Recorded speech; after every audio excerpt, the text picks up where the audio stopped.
Hi, Jacinta.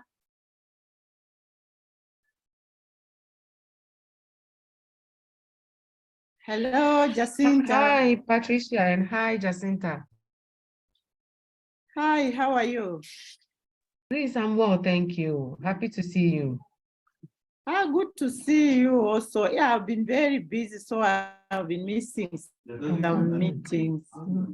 I can imagine. Hello, hello, colleagues. Hello. How are you, Georgina? Hi, Jacinta. Before people check in, I need some assistance. Can I start the process? Then you can moderate the latter part. I'm needed in another government meeting, so to say. Okay, not a problem. Okay, and we didn't even share the profile for the professor, so I don't have a lot of details about her, but we can allow her to present. Sorry? Yes. So let me just see if I can grab something for you. I think our school profile on the university has something you could possibly read, or I'll give it to you right now. In the interest of time, greetings, good afternoon, good evening. Some it may be good morning to you all. Bluetooth mode. You are welcome to this afternoon's webinar. I'm going to host you. This webinar is being hosted by the AfriHealth, the Southern African region, but we have invited people across Africa. And today we are privileged for the next 40 or so minutes to have Professor Strode from the University of KwaZulu Natal, where she teaches human rights, law, and ethics. And she'll be taking us in the area that she's well versed. She's an expert in research-related ethics, in as much as it relates to health professions and research in the health sciences. So I'll allow Professor Annie to give a further details about herself, but I'll be your host together with Jacinta, a colleague. She's also from the University of KwaZulu Natal. So we are going to have a presentation between now and here is 1440 or 240. Then we are going to read the latter part of it, the last 20 minutes, to allow you people to ask questions and clarify. And that moderation for questions and clarifications will be done by Jacinta. In our midst, we have colleagues from AfriHealth Secretariat, Georgina, who's the director for AfriHealth. She's in our midst, and we have several other colleagues. May I now take this opportunity to invite Professor Strode to have the next 40 or so minutes, please, to present, and later on you can interact with these members that have logged on. Welcome. Thank you. Thank you very much for that kind introduction. What I'm going to do is I'm going to share my screen with you.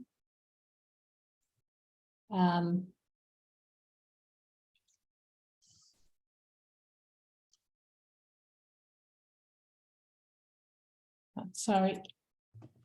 There we go. So good afternoon, everyone, and thank you very much for as I said, the introduction, as well as for inviting me to do this presentation. And I hope that you'll find it useful. So in discussions with Jacinta,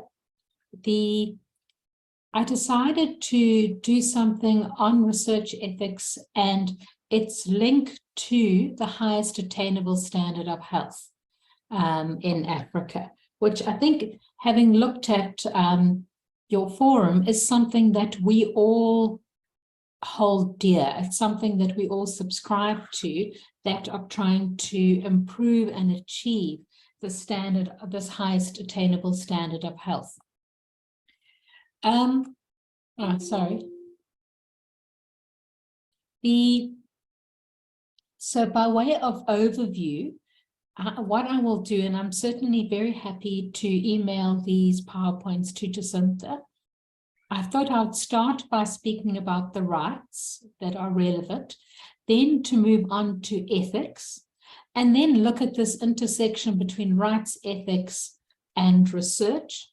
And then lastly, just perhaps if we've got time, to speak about some of the practical issues around actually getting ethical approval, as well as my own views really on how all of you as health activists could be involved in research ethics. So firstly, let's look at this right to health, because that is the foundation of what we're speaking about today. And the right to health is both a human right as well as a legal right. So we will see that in a minute, in the next few slides, that the nature of the right in international law, and it's in some of our constitutions. So for example, South Africa, we also have this right within our actual constitution. And because it's in our constitution, it's enforceable. Some of the rights in international law and the international documents I'm going to speak about, it's not always enforceable. Nevertheless, human rights are important because they are a concept of universality of rights, that everyone has these rights simply by being born human. And so it provides a framework that we can work towards in terms of striving to achieve these rights. They give us goals that we can work towards, and they give us a framework when we're trying to advocate for proper legal frameworks at a national, domestic, country level. So the very first time that the right to health was recognized in international law was in 1948, when the United Nations issued the Universal Declaration of Human Rights. This was simply a declaration issued by the United Nations. It wasn't binding. They weren't able to get enough agreement to make it binding.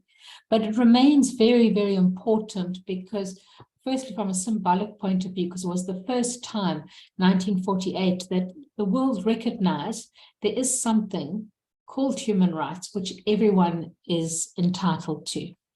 And they're considered very important because this recognition, the way that declaration is drafted, is actually refers to these rights as being inherent, that we actually can't live without them, and we certainly can't achieve our full potential as individuals or communities without them. So let's look then, the Universal Declaration, it provided this right to health in Article 25, and it said that it's the right we all have is to a standard of living adequate for health and welfare of himself and of his family, including food, clothing, housing, and medical care. So you can see immediately the sexist language. We've come a long way since 1948, and away from this conceptualization that we refer to everything as he. But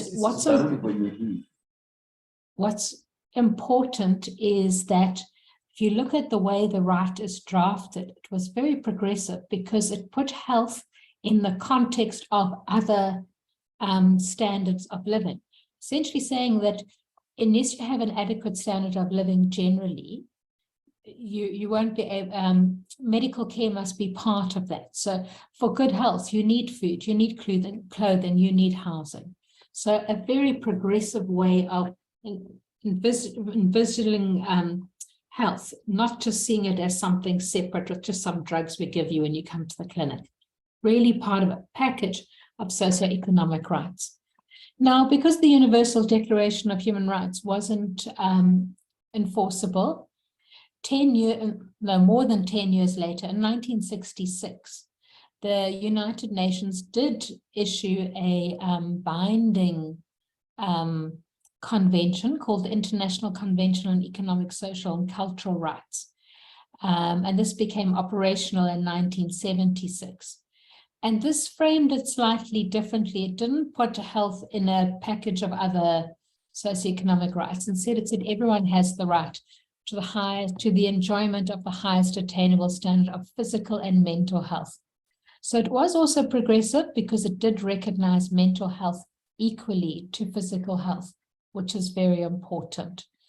If you then look at our own regional charter, the African Charter on Human and People's Rights, we've really got a very, very similar framework for the right in Article 12. So in essence, when we're looking at human rights at an international level, there is an acceptance that we all have a right to health. Now, the second important right I want to speak to, I'm sure most of you know about the right to health. That's probably very familiar to you. But perhaps what is less familiar is this right to benefit from scientific advancements or progress. This is in the same convention. It's Article 15 of that convention. And what this provides is that everyone has the right to enjoy the benefits of scientific progress and its applications.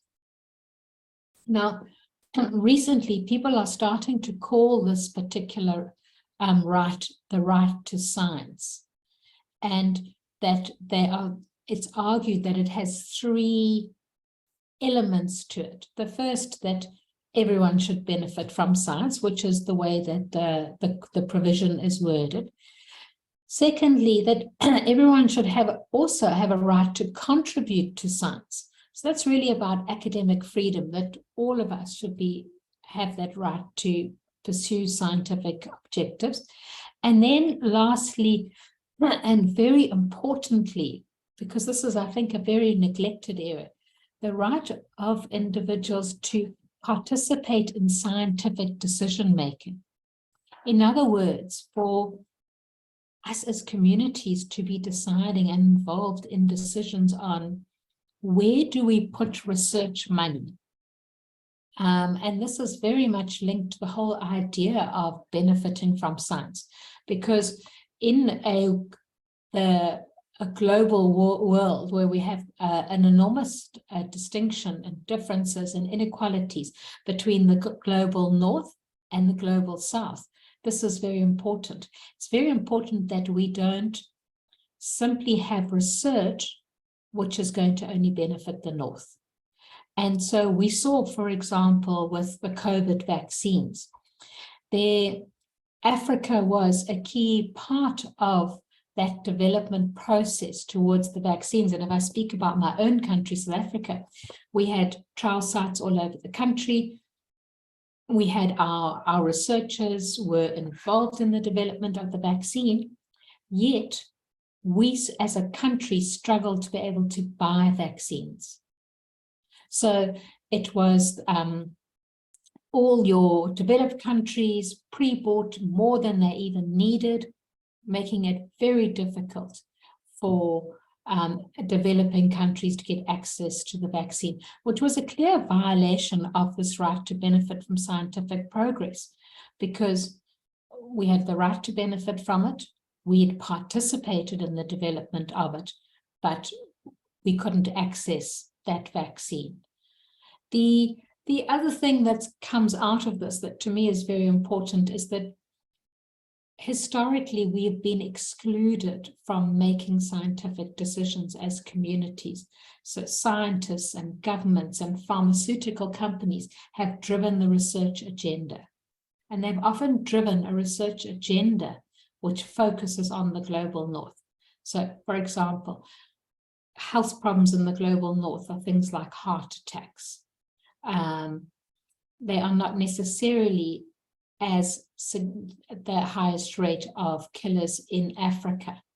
So you've had this disproportionate way in which research is funded, and we actually have sort of there's reference to under-researched areas, which are often then the diseases of malnutrition or African diseases that are very common in Africa, which result in a high number of deaths, such as malaria.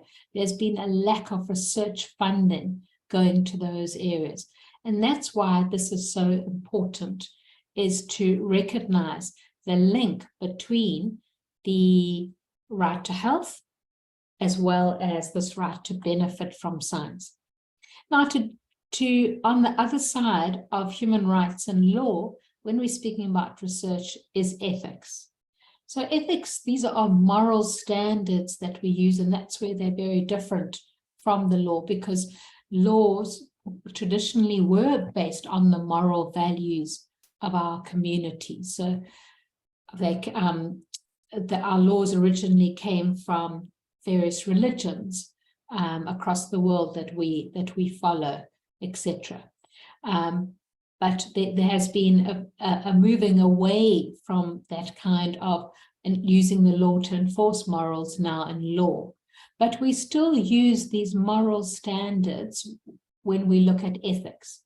And ethics is really underpinned by these principles like beneficence, autonomy, and justice. And we sometimes speak about how law is a minimalist ethic in the sense that law sets the minimum standards. Law will say, if you're employed, you're entitled to, for example, 20 days of leave a day. That's a minimum standard. That is not to say that you and your employer can't negotiate better standards, more leave, or more flexibility in leave, etc.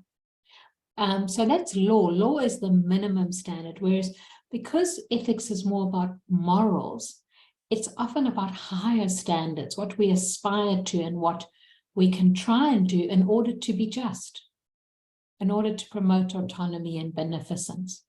So besides being these general philosophical principles, ethics is also about guidelines. So in most of our countries, we will have national health research guidelines, and these guidelines are often enforced by law. So ethics becomes indirectly enforceable. One example that is common across the continent is that medical practitioners, when they register as medical practitioners, they often have to agree that they will abide by the ethical guidelines of that council. So something controversial like passive euthanasia. So when can a doctor withdraw medical treatment, for example? That will be dealt with in the ethical guidelines, and practitioners would have to comply with those guidelines and what is actually set out in those guidelines in order to be ethical doctors. Now, in terms of, because we've looked at the sources of human rights, the sources, some of the important sources of our ethical standards are the Declaration of Helsinki, which was issued by the World Medical Association, the Belmont Report, which was a US commissioned report into ethics, the guidelines issued by the Council on Science, the SIOM's guidelines, as well as in our countries, in most instances, there'd be these local ethical guidelines that we would also follow.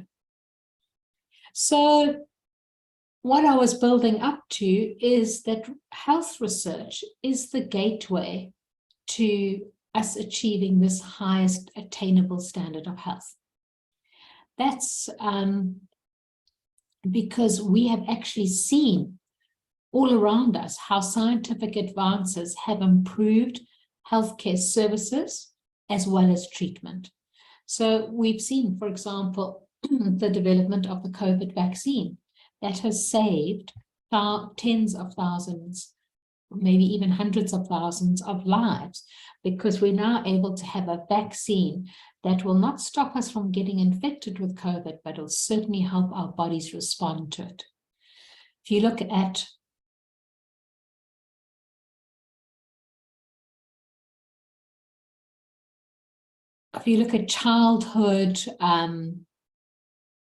childhood diseases, we have eradicated virtually polio through scientific research into a vaccine. We have other vaccines for measles, mumps. All of these have helped reduce deaths under the age of 5, so childhood mortality under 5, which is very significant. Sorry, look at that pencil, and I wanted to say penicillin.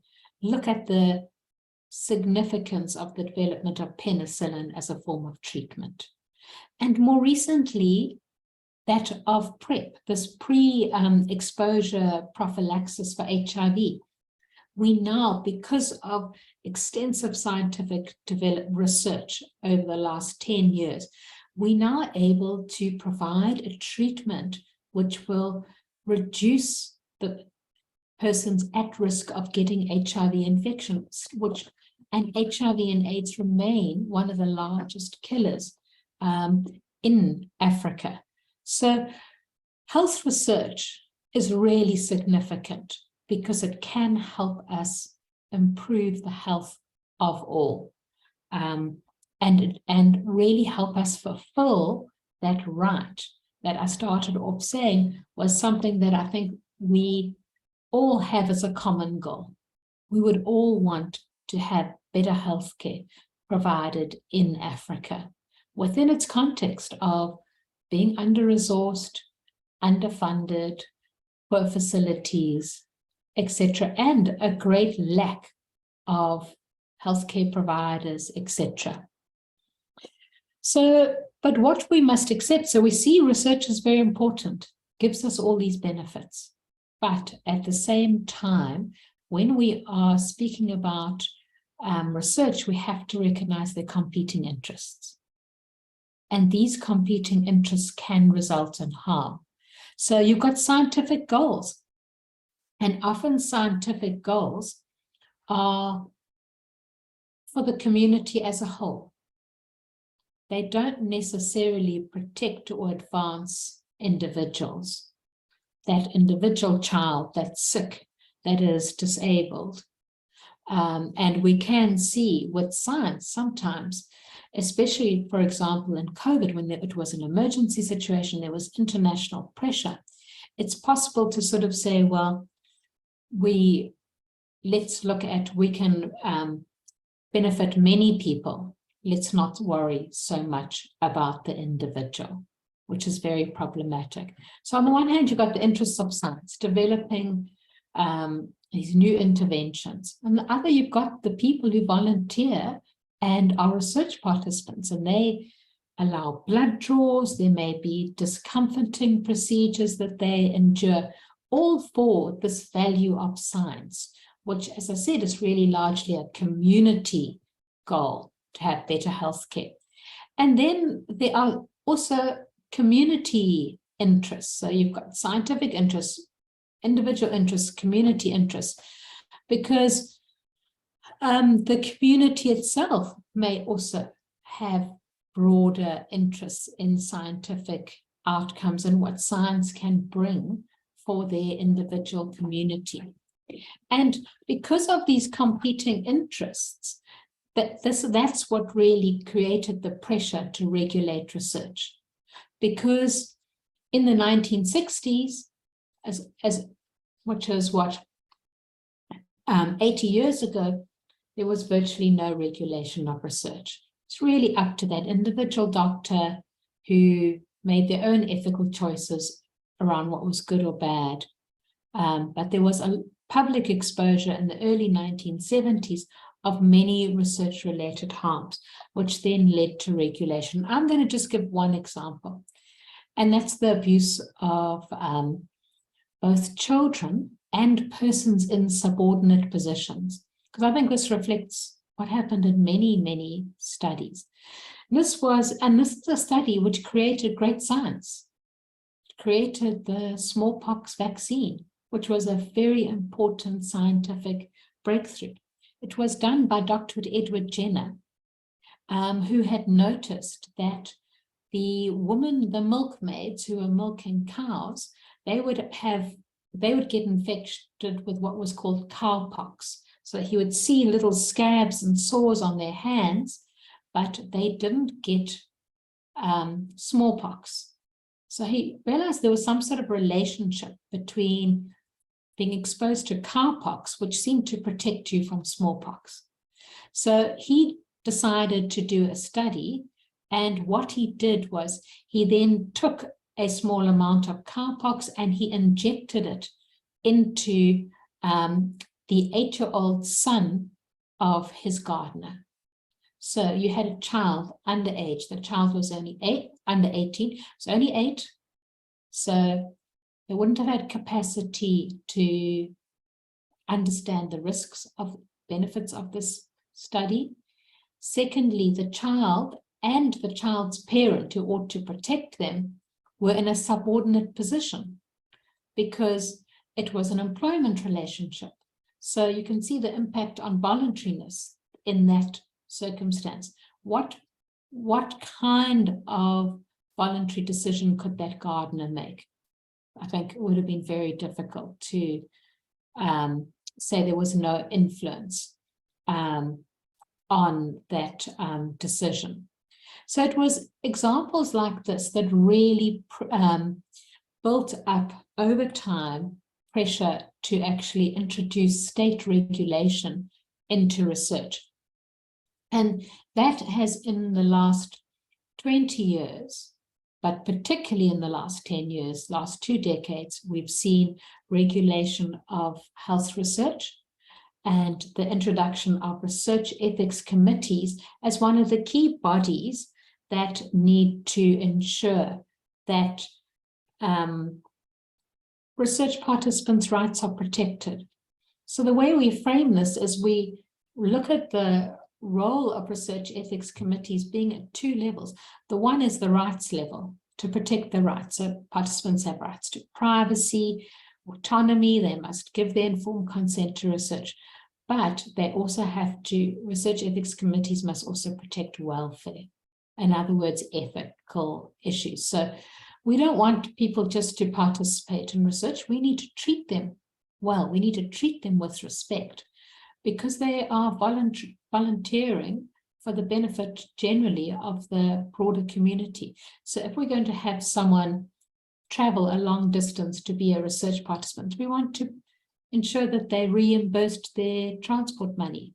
We want to make sure that they perhaps get given a refreshment if they are going to give blood and might feel slightly faint. They need to have tea and maybe a sandwich. We need to promote welfare as well, because if we're doing a drug trial that's successful, we need to also say, well, will they get access to that drug afterwards, or is it only going to benefit the global north? So when we looking at research ethics committees, they are either at an institutional level, like they are, for example, in my own institution, the University of KwaZulu Natal. We have 3 committees: a social science committee, biomedical committee, and an animal committee. In some other African countries, there is just a national ethics committee that does all the review. They're different structures, but they are all doing the same thing. What they are doing is regulating the ethical conduct of research by looking at rights, by looking at welfare, and making a decision in that context of, well, is this research ethical? What's important is, now traditionally ethics committees were also very medically dominated. So they were in health institutions, all made up of doctors, all the same kind of people. They would have been largely men, they would have been largely middle-aged, they would have been largely middle-class people. So you were getting one perspective, and very pro-science in those ethics committees, but really one perspective. In the last decade, we have seen much more of a focus on, it's important to have lots of views in an ethics committee. We must have young people. We must have researchers who understand methodology and those sorts of issues. We need to have representatives of the community. We need lawyers. We need this diverse group of people who are going to look at research and say, is this appropriate at the level of our community, our country? Will we benefit?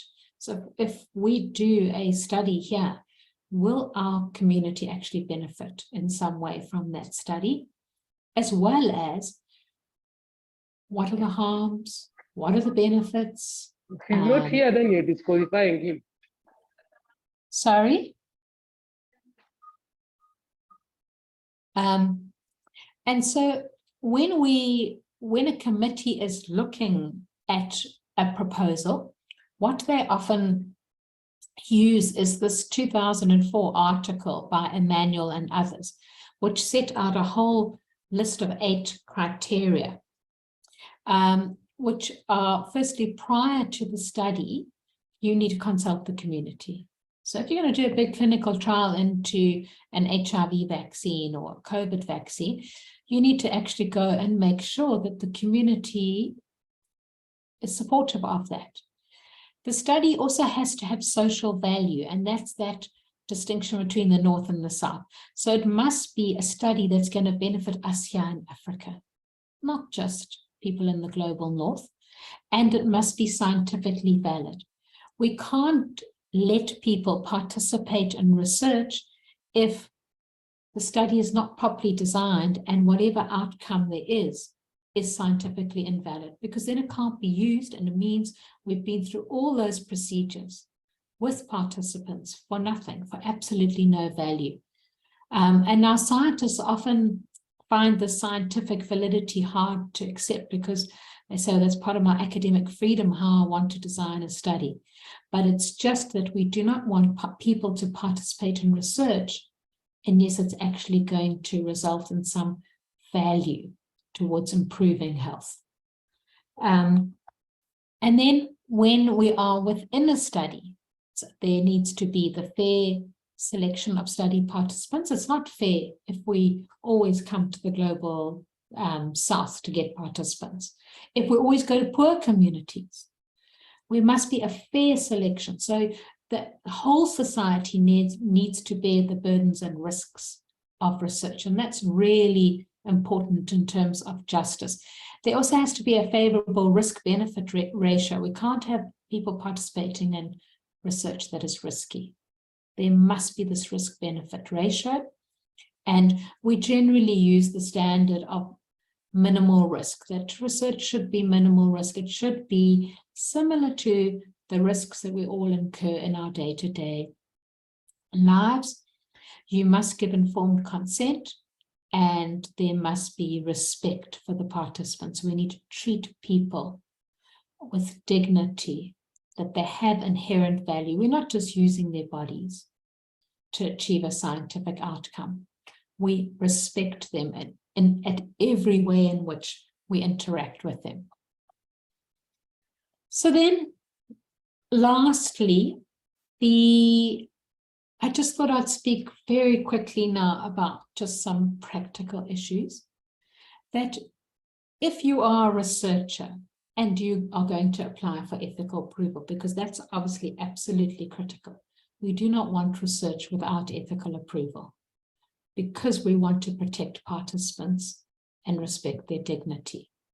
So the first thing you're going to have to do is establish local consent processes and criteria.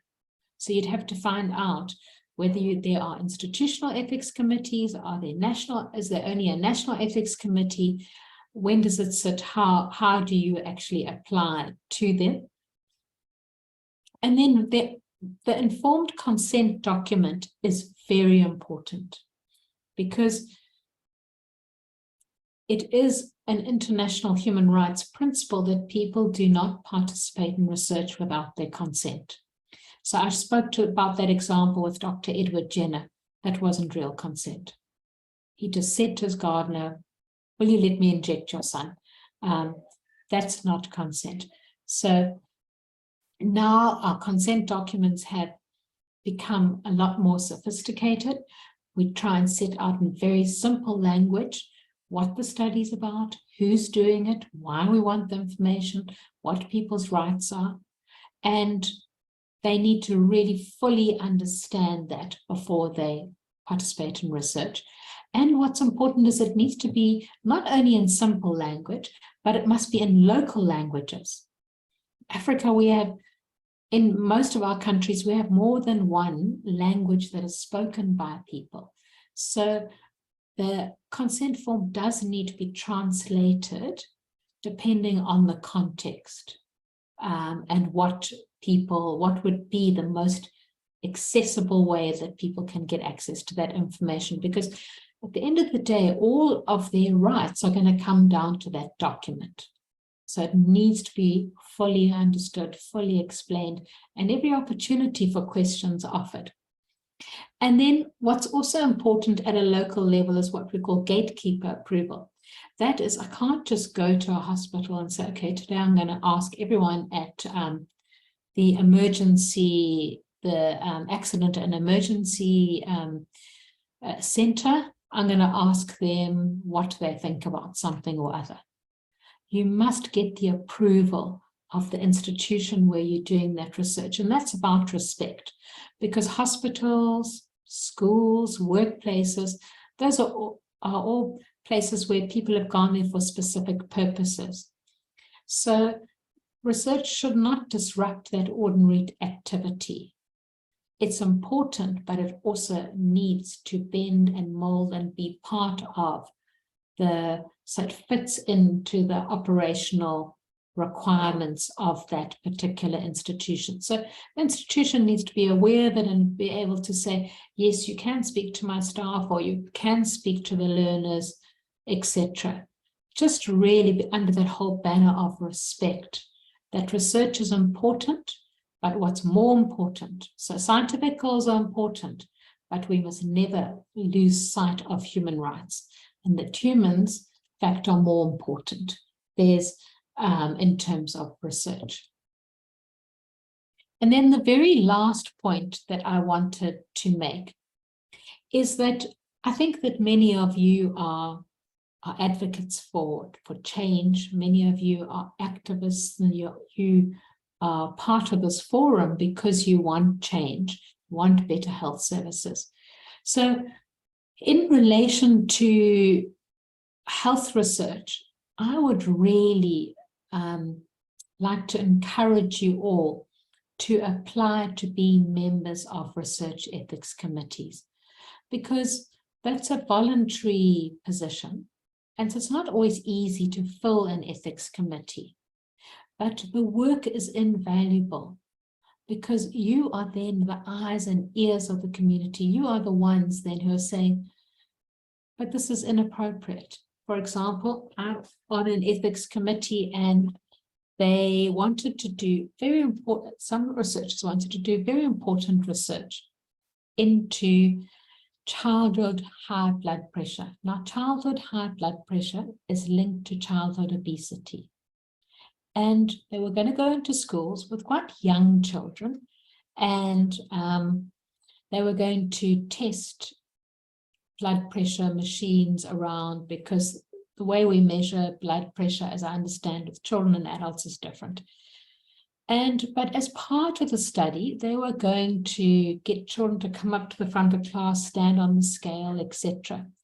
Now, for some, especially older children, when the early adolescents, etc., that could be very embarrassing if you are obese or overweight. So there was very important scientific value to that study, but it was around how would you do the study, and there are simple ways of doing that in a way which respects dignity.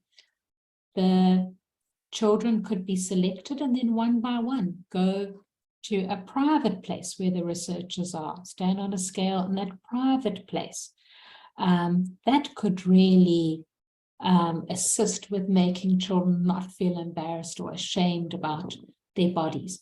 So it's important that we have that kind of local context, because it's local people who know, is obesity a problem in my community? Maybe it isn't. Maybe people are not embarrassed about their weight. Maybe that's not a local thing. Maybe that is, in fact, a more Western concept of what body shape should be.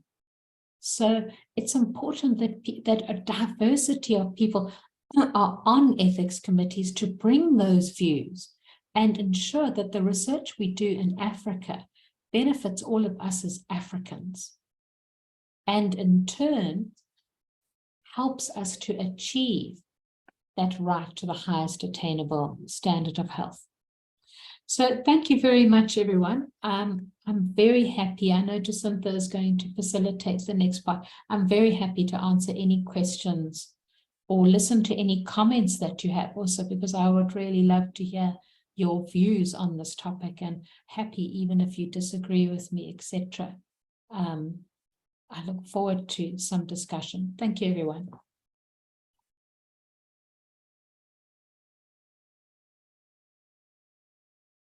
Very much, Anne, for such an informative and very useful presentation, which I believe will benefit all of us. We have such a wide range audience this afternoon, so I'm very excited for the conversation that's up ahead, literally ranging from Nigeria, Ghana, Rwanda, Kenya, the USA, Mali, Botswana, Lesotho, all the way to Zimbabwe and South Africa, to name a few. So I just wanted to ask Patricia if she'd like to start the first component, and then I'm happy to take over. Patricia, are you online?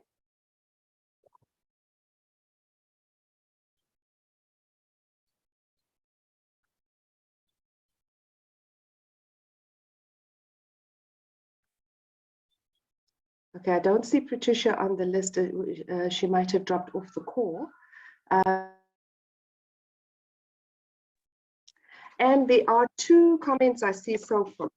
And also, participants, you are most welcome to, I think you can unmute your microphone if you'd like to ask Anne a question directly. But let me get started. The very first question is from Pascal Felix. He's asked, do you believe that there is value in returning to the research communities? And I think this is an excellent question, and discussing the results from an ethical point of view. Thank you, Pascal, for that question. It's over to you, Anne.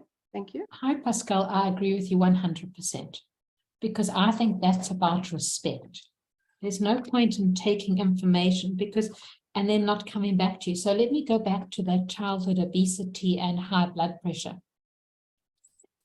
To me, it's really important that you go back to those communities and say, well, our study found that X and Y will impact on your blood pressure, and that these are some of the things that you're going to need to do, because otherwise we've participated, we've given our time, we've given our energy, etc. But what have we learned? We haven't learned anything. So I think it's very important for respect for participants that we do get that information. So perhaps we can modify our own behavior or eating habits, etc. And I also think because then that develops trust in research. Often people are not trusting of research. I mean, we still hear about guinea pigs and things like that. And look at the COVID vaccine. People were afraid of the COVID vaccine. There were all sorts of people who didn't want to take the vaccine. And when we have public health initiatives like vaccines, we need everyone to be vaccinated if we're all to be protected. So we need trust in research. And I think we'd get that trust by researchers coming back to us and saying, this is what they found. Excellent, thank you, Anne. I have a question from Tsitsi Monera Punduka, who's, a comment to say that consent is also a process, not a once-off event. It's important for research with follow-up to continue assessing comprehension as well as ongoing consent of participants. Yes, I agree completely. And that's actually an area in which we need more research. Because we can generally, with research, the way we assess understanding is in fact around memory recall. So we could ask some questions. Do you know what the study is about? Why you were approached, etc. Those are all really about my ability to remember the information. They're not necessarily about my ability to understand it and the implications for me. So I agree completely. And I really think it's an area where much more is needed. And often that's where there are so many debates actually internationally and locally around the cultural context in Africa about consent. Like, who should we involve in the consent process? And how do we encourage that? So my own work is largely with adolescents. And so even when adolescents can consent on their own, but how do we create a supportive environment for them so they feel they can go and speak to a parent or a trusted adult, and not just because you can make a decision on your own doesn't mean you have to. And we need to create trust and help support relationships, because that actually makes for better decision making. I'm a 14-year-old girl. I'll make a better decision if I have people to consult with. And in Africa, that's really part of our ethos and our values. So much more research needs to go into that, how we can harness that energy. Thank you very much for that, Anne. So I think a question from my side, perhaps also just to stimulate further discussion, while I just also scan to see if other participants have perhaps raised their hands. One of the questions or the comments I'd like to just put here to you, Anne, is you mentioned in your presentation health research is, or at least serves as a gateway to the highest attainable standard. And then, of course, merging that with health ethics, having a role in attaining this higher standard of health in Africa. And the role of research ethics committees against the backdrop that we have so many challenges, like you've mentioned, where do we put the research money and who sets the research agenda? My question to you perhaps is, when you've at least pointed out there are three components, all to benefit, that we get to contribute to science, and that we are all to get involved in the scientific decision-making processes. The Research Ethics Committee, what could that ideally look like in terms of facilitating research ethics in the highest standard of health in Africa? Because we know that this component of where does the money go and who is setting the agenda are major challenges in this context, in the African context. Could you speak more to Yes, that? no, I'm happy to.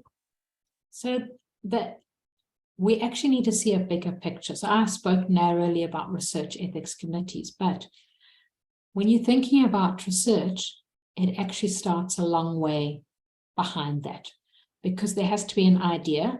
Well, there has to be a health problem. TB.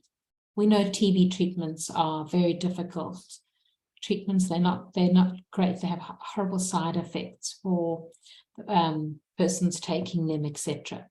So we have a health problem. Someone has to have an idea of, well, how we're going to improve that. They've got to get funding for it. Governments have to have strategic health goals. Like, every country would say, well, according to our local problems, these are the areas in which we need better interventions. And I think a lot of the advocacy around funding and what research is going to be done actually occurs way before it comes down to research ethics, because the Research Ethics Committee is getting the proposal, the protocol, when all of that's done. So the Research Ethics Committee doesn't have a role in saying, it can say, this research is not relevant. It's not relevant to this community. It's not going to benefit, and they can deny it ethical approval at that level. So they do have some power there, but obviously it's much better if people can be advocating at the bigger, higher level up before it gets to that stage of saying to governments, you've got to set research goals. You've got to set research priorities. We have to look at our country. What are people dying of?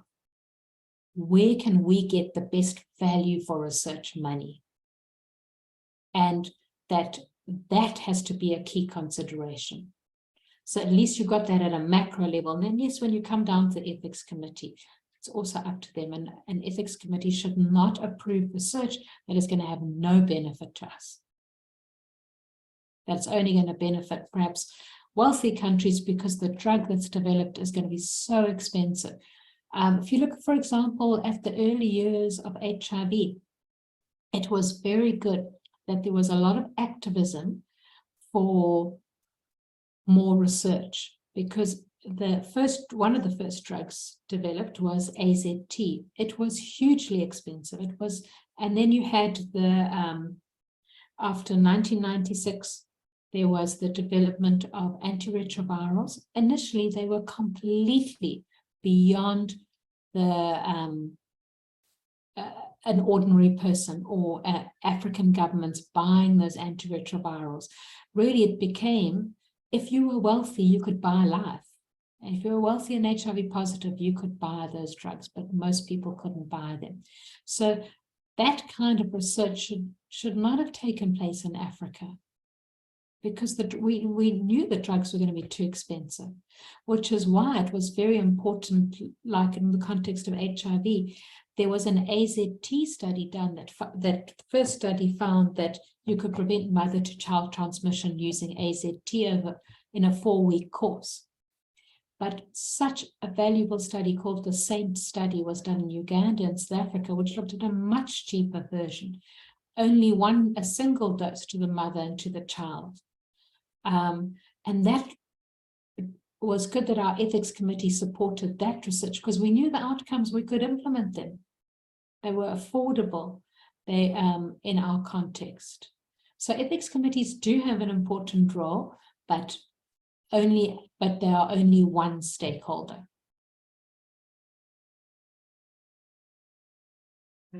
Thank you so much for that. Pascal's asked another question.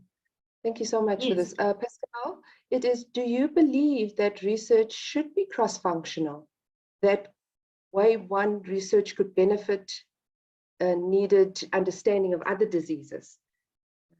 I don't know, Pascal, if you want to maybe further elaborate to that, or if Anne's happy to take it. I have to say, I'm not a scientist, Pascal, so I'm not actually sure that I understand all of that. I think I'm probably not the appropriate person to answer that. I think you need a more scientific person. I don't know if there's another participant who could answer it. I can you hear me? Yes, I can, Pascal. Good morning, good afternoon, good evening, everybody. I guess what I'm trying to say is at times our stakeholders want to study a particular disease, a particular event. And at times I feel that it's hard to say no. By the way, I am from Haiti, so a lot of our problems tend to be similar. So they want to study a certain event, disease.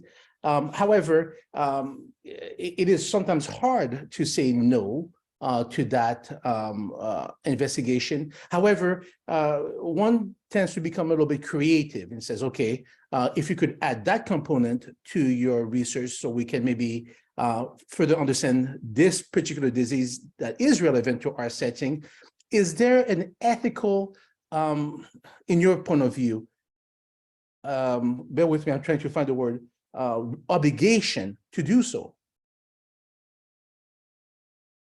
So there, I think the ethical obligation on the committee would be to weigh the risks and benefits. Okay, thank you. So like to what there is, so you are doing a study that in part has no benefit. What risk does that pose to the participants? And then look at the benefit, because you're adding in another aspect to the study. What benefit would be there, and just really to weigh and benefit that, ultimately saying in terms of our population, because that's who we need to protect, it's our population, our scientific goals, to what extent are we achieving them through this study?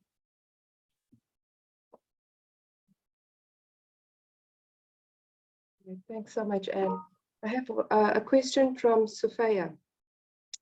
There is challenges, and I think this one, Anne, is quite comes up quite a bit.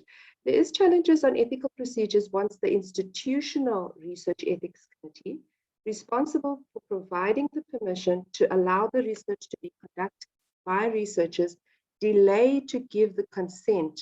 In other words, they are not giving permission on time.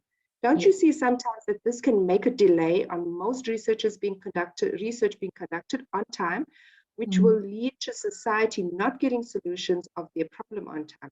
Therefore, on the ethical point of view, what should be done under this circumstance? Yeah, I can't agree more. And Jacinta and I are facing that difficulty with our master's students at the moment, getting ethical approval from our own institution. It's taking forever, and it is a real problem. And I think a lot of the problem, my opinion, is that institutions do not value ethics enough. They don't realize the important role of ethics, so they don't provide the institutional support for it. So like at my own university, the ethics committee, the biomedical ethics committee, only meets once a month. Then they do some expedited reviews in between, but that's the delay. If you don't get it in for that month, you're not necessarily going to get on the agenda, and then there's that long delay. Some institutions have more than one meeting a month. I mean, I think that the institutions need to capacitate the ethics committees, create more committees, provide them with more administrative support. I met someone from the US at a meeting who worked for a private ethics committee, where they had a committee meeting every single day of the week.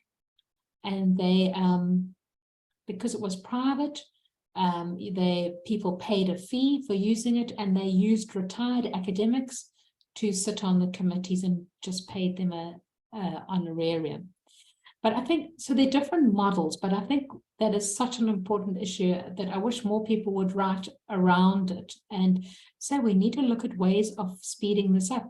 Some of us in our countries have tried to speed it up through having now electronic ethics review systems.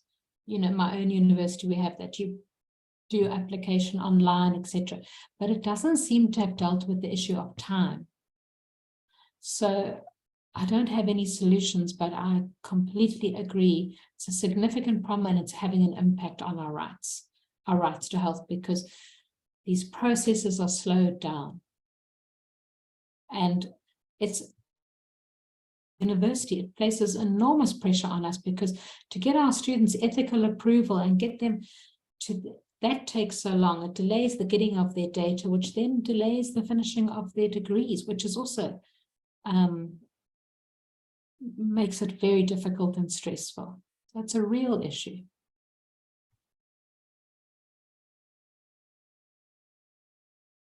Very much, Anne. We're now at 3:03. I don't know if there are any more questions that would like to be asked, but I think we've now come to the end of our time together.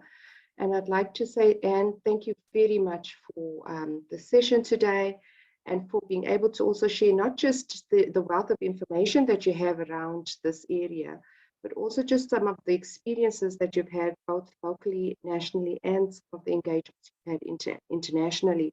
I think we are only more informed, also just able to take away a lot of this component, specifically looking at the enforceability of rights and really building up the ethics committees for better and higher standards in terms of access to health in Africa. I want to say thank you very much. Thank you also to our participants today who have taken the time to come and listen to the session. Thank you very much, Anne. No, thank you. It was a pleasure. Bye, everyone. Thanks, everyone. We have the evaluation questionnaire in the chat box. Bye. Please click on it and send your comments to us. Okay. Thank you. Thank you. Bye-bye. Thank you. Bye-bye.